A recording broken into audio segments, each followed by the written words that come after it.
All right, ladies and gentlemen, here we are with another Have a Chat. And this time we have Ile Ilejevski. And I'm very proud of the fact that I pronounced that well. I think that's the best sounding name I've ever heard. Ile, it's 11 o'clock here where I'm recording, and it's 10 o'clock where Ile is, and that means that he is in the UK. So, Ile, quick wrap about where you're from and why you're in the UK, and why the heck we're even talking. Yeah, it's a good way to present that. Hi, everyone. I'm Ile Ilejevski, as Richard just announced. I'm Macedonian. I'm in the UK for about 15 years now. I'm trying to teach maths. I always say trying to teach maths because all we can do is just try and do the best we can do. And why are we here is simply because of common denominator called GeoGebra. GeoGebra. That's right. So Ile, actually, I will say this. There is a way to get into the GeoGebra course with a $5 like a teaser, so you can see a quarter of the course. And Ile came through there, and then Ile mentioned to me that your school basically has no PD budget. And look, I just want people to do this course. So we came up with an arrangement that made it possible for Ile to do the course, and you certainly took to it well. Well, it was interesting. Like, I knew that I have a missing bit, and I was familiar with GeoGebra a little bit beforehand, but what I needed was the course that I saw on the taster. Yeah. And I decided to make an inquiry and see if basically the school can pay for that, or basically if I can get any discount, because my school is not that one of the wealthiest schools in the world. Yeah. And we've came up with an arrangement which I really, I went through the course. I really enjoyed every single step of it, and I never regretted it, to be honest. And I'm looking forward for the new courses as well. So, Ile, in this chat, I'm interested in how your teaching is different now that you're much more proficient with GeoGebra than you were. I mean, you were using GeoGebra a little bit before, I think, were you? Yeah, I did.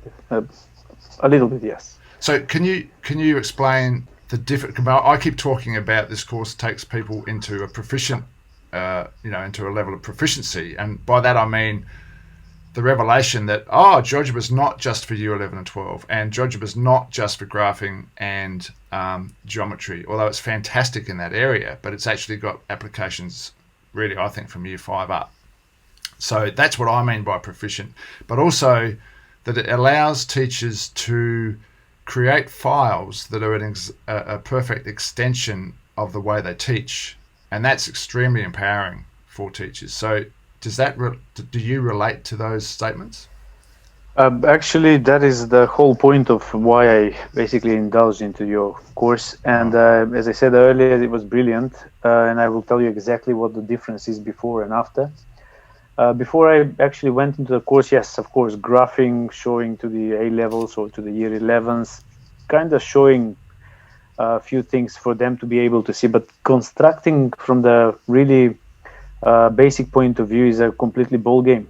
Yeah. And I just wanted to emphasize here, which is really, really important, especially for the students who are not really keen. Their self-confidence is really down. Mm-hmm. And you see, when they start creating these beautiful shapes with GeoGebra, they discover that actually maths is not that difficult and they can actually do it. Yeah. And what GeoGebra does more than anything else, in my experience, is creates a visual, like a little chip in their brain, which they come back to every single time they get confused. Yeah. And I have some little files to show you, which is a student work, but I will talk about and I will tell you what is the difference between a person who is creating, let's say, angles in polygons we're going to be talking about from scratch. Yeah. And students who actually just have heard about angles in polygons, and they're trying to memorize all this stuff in their heads. So you're talking about the difference between, okay, I'm a student in class and I'm learning one step removed because you're the teacher and I'm copying down your notes, and that's kind of a level of learning, which is really, I think, what most maths education's been for 150 years. You're talking about kids diving in and actually playing with a piece of software that allows them to construct angles really efficiently, because they're not drawing on the paper and getting it wrong and drawing again and drawing again. It's a much more precise experience, but it's engaging. It's making them think the concept through. Yeah. On that note, I mean, the reason why I think, in my opinion, we have to push GeoGebra as much as we can is simply because in the modern world, where everything is digitalized, and we teach maths thinking only about numbers and how the numbers and the patterns that they're creating. Yeah. The problem is, which I come very often across, is that students don't know what 1 centimeter means. And Right. they don't know what is I don't know, circumference. What does it mean? Because simply some students, they have never been in a situation to experience that. Nobody told them that. And then they're going to come to school, and all of a sudden we're kind of intuitively expecting them to know that, and they don't. It's the new world. It's the 21st century. Yeah, sure. Things are different, and we need to basically think in that direction as well. So when it comes to GeoGebra, it's like bringing all this stuff in the classroom for the students to have a little play with that before they go to the numbers and patterns, because the numbers are not just the written symbols that somebody invented. Actually, they are lengths. And that's what we try to basically put through. Can I just say one thing? You know, we mentioned before that one of the powerful things with GeoGebra, once you get your head under the hood of it and you actually understand some of the procedural steps to create files that are an expression of the way you teach, I think some people will be watching this going, well, I like Desmos and other software because it's easy. It's easy to show graphs and so on. And I think that's a bit of a block to some people learning GeoGebra, because I think, do you use Desmos at all and other? Not very much, to be honest. Because I think to bring up a quick graph in class, okay, kids, let's just quickly sketch this. Desmos, I think, beats GeoGebra in its ease of use for simple applications of quickly drawing parabolas and you know other polynomials, etc., etc. But where GeoGebra, once you become proficient, it puts things on a whole another level, is this ability to create files that are more conceptual and more able to allow your teaching to be expressed really nicely. I don't want to say anything about Desmos, because you see, the things I do not quite understand. I'm not trying to basically criticize or talk about them. The only thing that I want to say is, like, I don't know why Desmos is stronger in creating some, graphs about particular curves or something, because you see, you can do exactly the same in GeoGebra. You just type in the formula and you're gonna get that different ways of presenting the formula, implicit, explicit, in GeoGebra. All those things are just I think it's because the teacher who knows nothing about either will get up to speed quicker with Desmos. It's more intuitive, and so that's why I think that people would say that. Anyway, look, let's not get into the comparison. The other thing I want to mention, you're talking about showing us some files that students have created. So that tells me that you're using GeoGebra in a student-centered manner. And I just want to point out that GeoGebra is, in my experience, incredibly powerful, even if you only use it as a demonstration tool, where you're presenting something, making it change in front of the kids' eyes, and asking pointed questions and higher order thinking, and maybe having kids come out and manipulate. And it's really, really, really powerful in that context. But when you start using it in a student-centered manner and having students actually working with files that you might have half created and they're playing with them or whatever, that's when a whole nother level of learning occurs. Correct? Yes. So as you mentioned earlier, starting with GeoGebra is a little bit tricky, to be honest, because there are quite a few things that people need to learn about: how to put points, how to kind of go back one step without deleting this and that. No, there are little catches here and there, but the thing is, when I first started working with GeoGebra in the class, I wanted to make a little bit like a fun for the students. Oh, So yeah. basically, the fun bit is really important. My first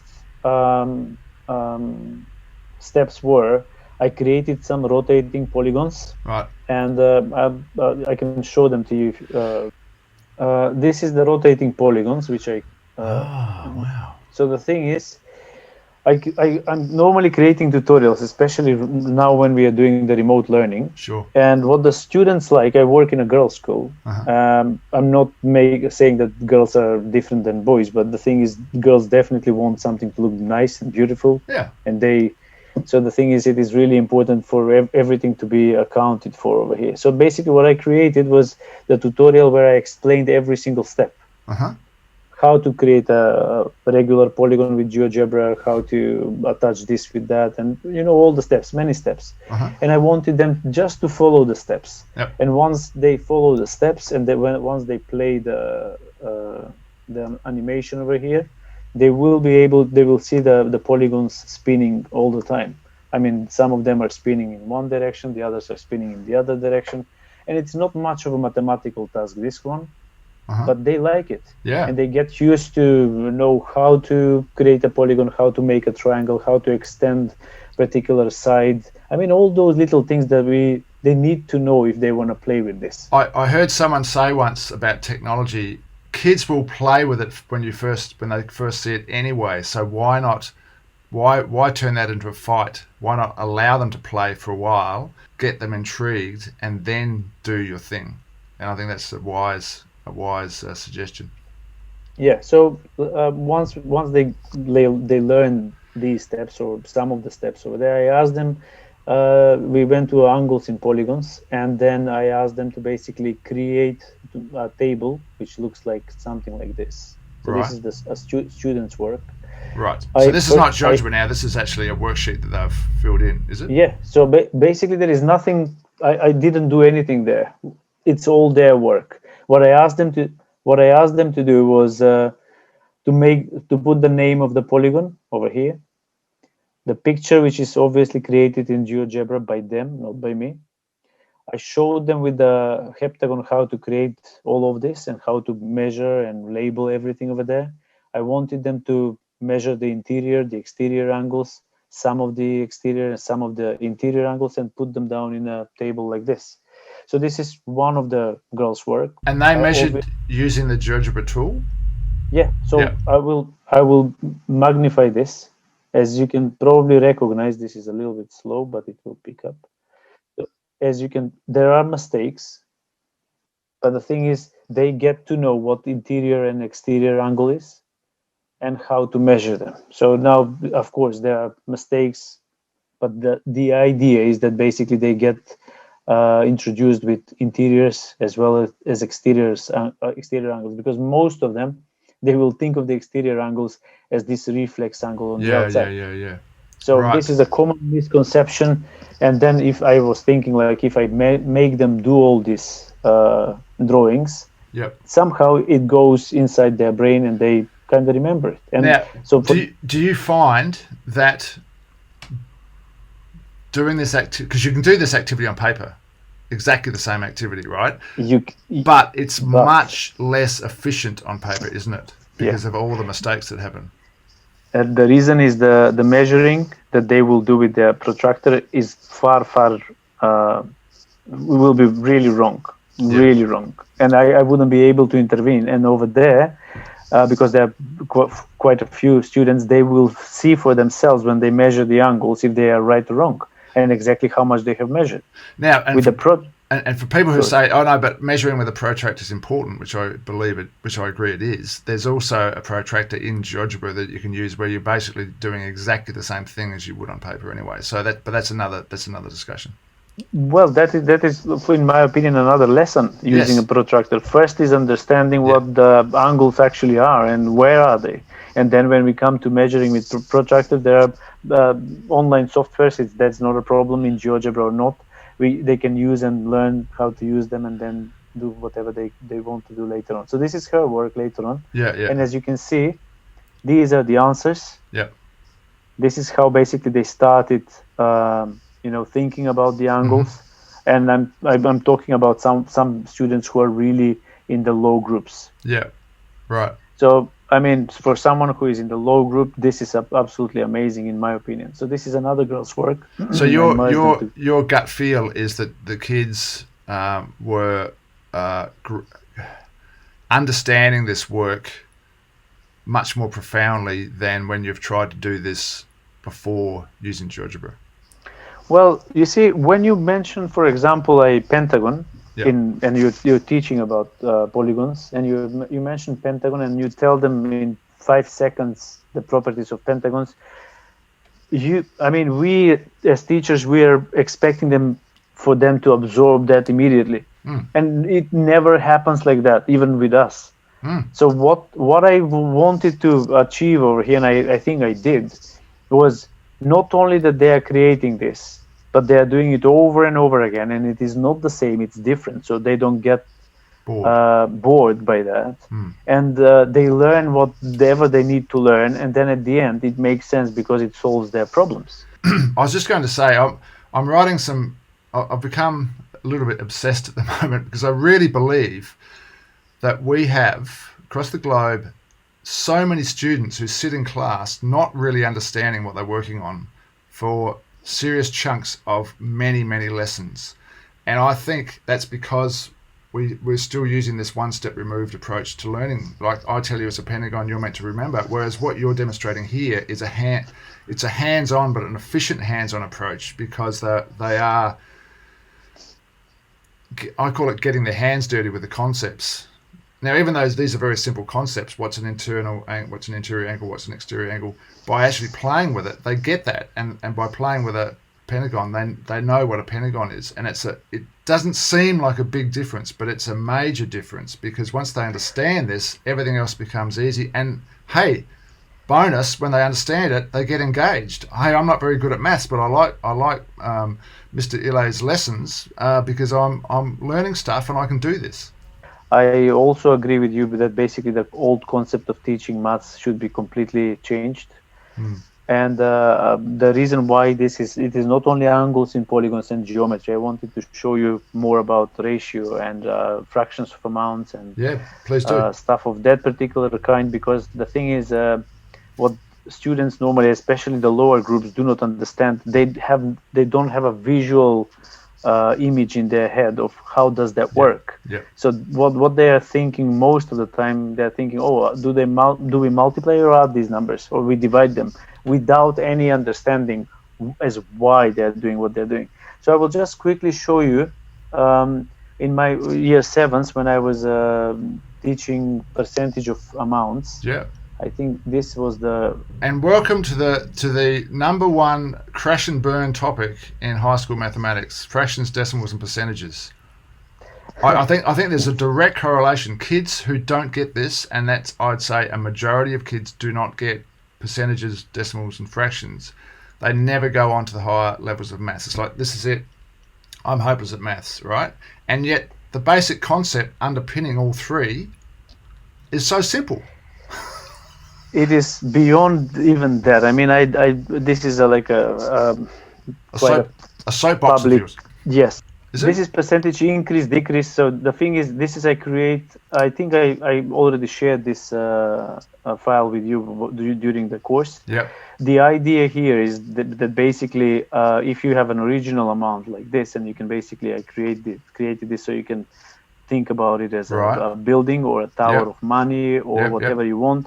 I didn't want it to make it discrete, because I believe in working with the continuous model. I don't like discrete models, and discrete models create differentiation, which takes us nowhere, in my opinion.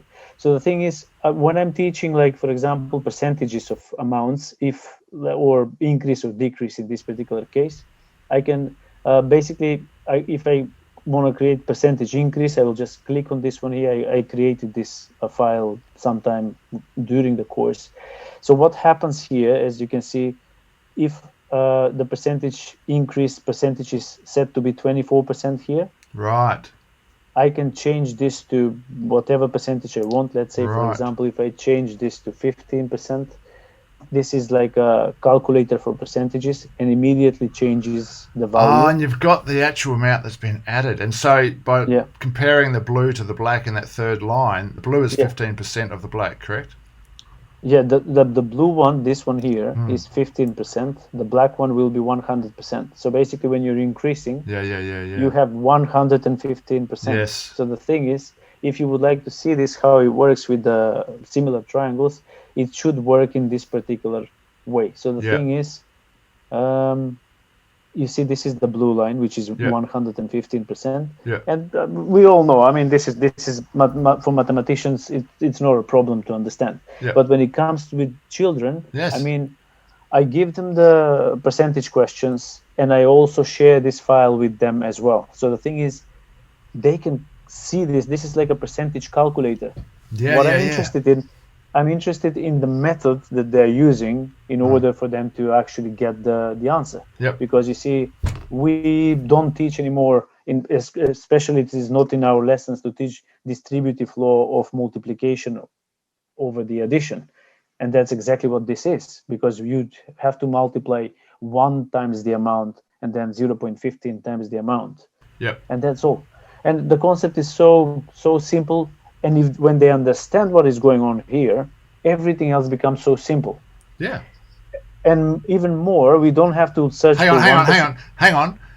Are you saying that when kids understand maths becomes simple? Well, that's the point. I'm incredibly facetious. No, I'm incredibly facetious because I keep saying way too many kids are spending way too much time in way too many lessons not having a clue what the heck they're working on. I mean, why are we supposed to teach in a conservative way and so traditionally? We can let children learn in their own way, in their own pace. They can know the answers beforehand, but the way how to get to the answers should be their own motive for working. Ili, I just want to say one thing though. I honestly believe most teachers have tried something that is more student-centered, and they've tried stuff that allows, they've used equipment, they've tried some activity which should, in theory, allow the kids to get the understanding, and it hasn't worked. They've wasted 2 lessons, and I've done this myself. I've thrown away heaps of lessons in my journey to work out how can I present maths in a way that works. And so I think a lot of teachers have tried this stuff, it hasn't worked, it's wasted time, and they've gone, well, there you go, I've tried it, it doesn't work, I'm going to stick to what I know. And I don't blame them. So the trick is, like with the courses these other courses I run, it's a roadmap. I try and give a roadmap of how you can approach mathematics in this kind of way. But you've found your own roadmap and you're using GeoGebra to do it. It's an important distinction to make. I'm not blaming maths teachers for continuing to teach in a traditional way, because no one's going to make the change unless they can see that it's going to work. And I think a lot of teachers have tried something and it hasn't worked. Well, it's a hunch. I've got no proof, but it's a hunch. No, it's a good point. I mean, I really appreciate that. I mean, fair enough. I mean, this sounds like a good plan. I can trial it, and once it, I mean, I like the way it is, but the thing is, in the long run, maybe it is not going to be that efficient. I mean, in brackets, it all depends who are you using it with, how are you basically executing this in the classroom, and all those little things. So, Ili, let's wind this up. I'm looking forward to talk to you again. Okay. Thanks. Cheers. Cheers.